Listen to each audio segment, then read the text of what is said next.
video will show you how to pay a bill in It's Me 247 online banking. There are 4 different ways to pay a bill.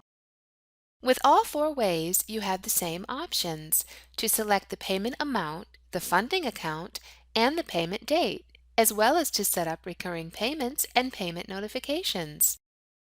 One of the most convenient ways to pay your bills is through the Quick Pay option, available right on your Start page. There are 2 Quick Pay options available. We'll begin with the My Payees option. First, we'll hover over My Payees to view a list of all of our payees. Next, we'll select the payee we'd like to pay, in this case AT&T UVerse. We don't have a bill due, but we'd like to make next month's payment early. Since our payment amount is always the same, we already know how much we'll need to pay, so we'll enter that amount here. We'll leave the payment send date as today's date. Please note that when selecting your payment send date, the date will be grayed out and you will be unable to select it when it is a non-business day or when it is after 5 p.m. Eastern Time on the current date.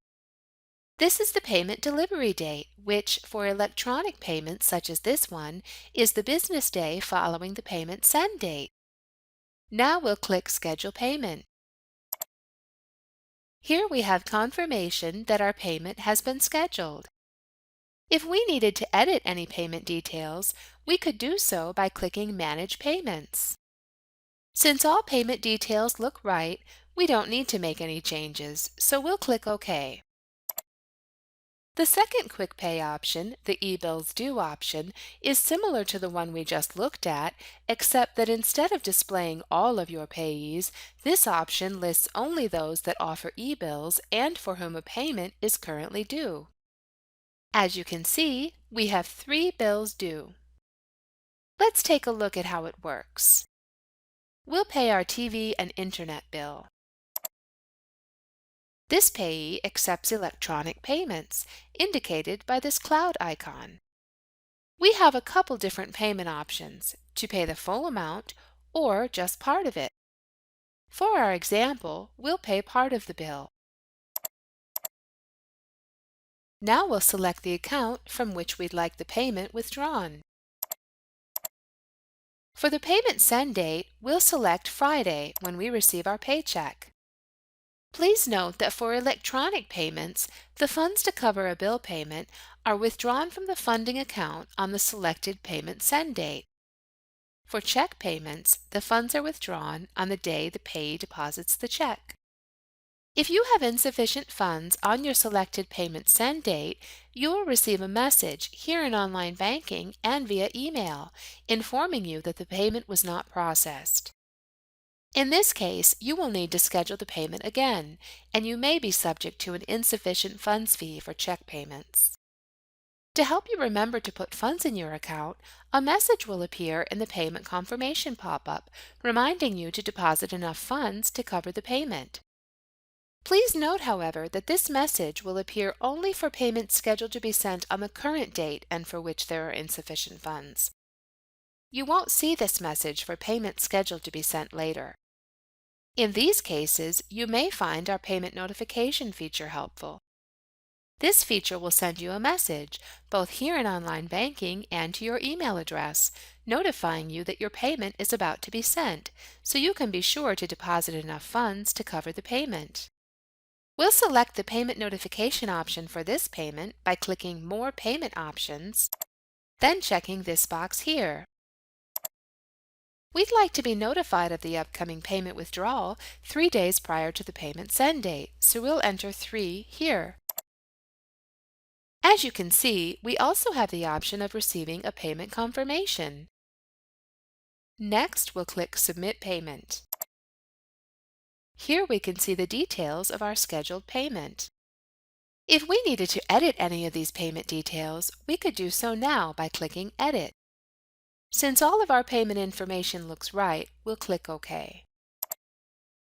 Here on the Bill Pay homepage, we can see our third payment option, the Plus button. We'll show you how it works by paying our AT&T bill, which is due now. For this bill, we'll pay the full amount due. We'll leave the funding account as is, as well as the payment send date. Now we'll click Submit Payment. Since all of our payment details look right, we'll click OK. The last payment option we'd like to show you allows you to pay all of your bills on one page. To access this option, we'll click Pay Multiple Bills. From this payment dashboard, we can see all of our payees. Let's take a look at how it works. First, we'll pay our car payment. Although it doesn't say bill due like it does with our Verizon bill, there is a bill due for this payee. We just don't get a reminder of that here in online banking because this payee doesn't offer e-bills. For payees like this one that don't offer e-bills, there are other ways you can view your bill, such as on their website or via a paper bill you receive in the mail. We'll pay $350, as that is the amount due that's displayed on our paper bill. We'll change the payment send date to November 20th, since our bill isn't due until November 23rd. Since the amount of this bill is always the same, we'll set this payment up to be sent automatically each month. The amount we've entered here is the amount that will be sent each month. Likewise, the date we've selected is the date on which the payment will be sent each month. We'd like our automatic payments to continue indefinitely, so we'll leave this selection as is. Note that for recurring payments that are set up for a certain number of payments, you will receive a notification in both online banking and via email after we send the last payment in the series. Since this payment will be sent automatically each month, we'll set up a payment notification 5 days prior to the payment, so we remember to put funds in our account to cover the payment withdrawal. Next, we'll pay our newspaper bill. Like the previous payee, this payee doesn't offer e-bills, but we know we have a bill due because we receive paper bills in the mail. We'll pay the amount reflected on our bill. For the payment send date, we'll leave that as today's date. We'll include a memo which will appear in our bill pay history. This payee doesn't accept electronic payments, so this payment will be sent via check, indicated by this mailbox icon.